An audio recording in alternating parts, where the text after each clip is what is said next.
নমস্কার, কেমন আছেন সবাই? গেদে চেকপোস্টে আপনাকে স্বাগতম। বেশ কয়েকজন প্রশ্ন করেছিলেন আমার প্রিভিয়াস কিছু ভিডিওতে যে গেদে থেকে আপনি মায়াপুরে যাবেন কিভাবে, এরকম কিছু প্রশ্ন কয়েকজন রেখেছিলেন। তো তাদের উদ্দেশ্যে আমার এই ভিডিওটি আজকে আনা। তো সাথে থাকুন, আশা করি আপনাদেরকে সঠিক তথ্য দিয়ে সাহায্য করতে পারবো। গেদে চেকপোস্ট থেকে আপনি বাই রোডেও যেতে পারবেন, আবার ট্রেনে করেও যেতে পারবেন মায়াপুরে। তা যদি আপনি বাই রোডে যেতে চান তাহলে এখান থেকে প্রাইভেট কার ভাড়া করতে হবে। আপনি এখান থেকে প্রাইভেট কার পাবেন। ম্যাক্সিমাম আপনার ভাড়া পড়তে পারে 2 থেকে 2,500-এর ভিতরে। একেবারে মায়াপুরে নিয়ে চলে যাবে আপনাদেরকে গেদে চেকপোস্ট থেকে বাই রোডে। এখান থেকে কৃষ্ণনগর হয়ে আপনাকে মায়াপুরে নিয়ে চলে যাবে।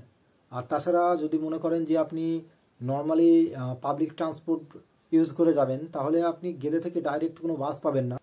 গেদে থেকে 2টি স্টেশন পরেই আপনার পড়বে মাঝদিয়া, আর মাঝদিয়া থেকেই আপনার বাস পাবেন ডাইরেক্ট কৃষ্ণনগর পর্যন্ত। আর এই ক্ষেত্রে আপনার ভাড়া পড়বে 30 টাকা বাস ভাড়া মাঝদিয়া থেকে কৃষ্ণনগর। এবং কৃষ্ণনগর থেকে আপনি ওখান থেকে আবার মায়াপুরের বাস পাবেন, আপনার ওটাও ভাড়া নেবে প্রায় 30 কি 35 টাকা। ওইভাবে আপনি এই দুটি মাধ্যম আছে, এরকম এক প্রাইভেট কার নিতে পারবেন। আর তাছাড়া ডাইরেক্ট ট্রেনে করে আপনি মাঝদিয়া গেদে থেকে উঠে মাঝদিয়াতে যাবেন, মাঝদিয়ার থেকে আবার কৃষ্ণনগর থেকে মায়াপুরে। এই একটা মাধ্যম আছে। আর একটা মাধ্যম আছে, আপনি যদি মনে করেন তাহলে গেদে থেকে রানাঘাট পর্যন্ত ট্রেনে করে যাবেন এবং ট্রেন রানাঘাটে নেবে, ওখান থেকে আবার আপনার ট্রেন ধরতে হবে কৃষ্ণনগর লোকাল। তো ওখান থেকে কৃষ্ণনগর লোকালে গিয়ে কৃষ্ণনগরে নামবেন, কৃষ্ণনগরে নেবে, ওখান থেকে আপনি বাস পাবেন মায়াপুরের। কৃষ্ণনগর থেকে আপনার যে কৃষ্ণনগর রেলওয়ে স্টেশনে নামিয়ে দেবে, কৃষ্ণনগর রেলওয়ে স্টেশন থেকে আপনার আছে কৃষ্ণনগর বাস স্ট্যান্ডে আসতে হবে টোটো করে।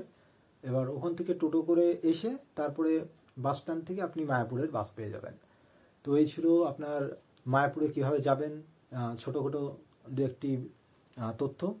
আশা করি আপনাদেরকে সঠিক তথ্য দিয়ে সাহায্য করতে পেরেছি।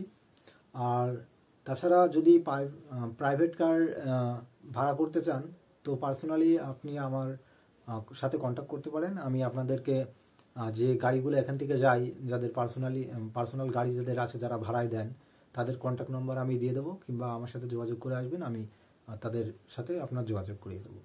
ধন্যবাদ। আজকের দিন এই পর্যন্তই। আশা করি পরবর্তীকালে আবারও আপনাদের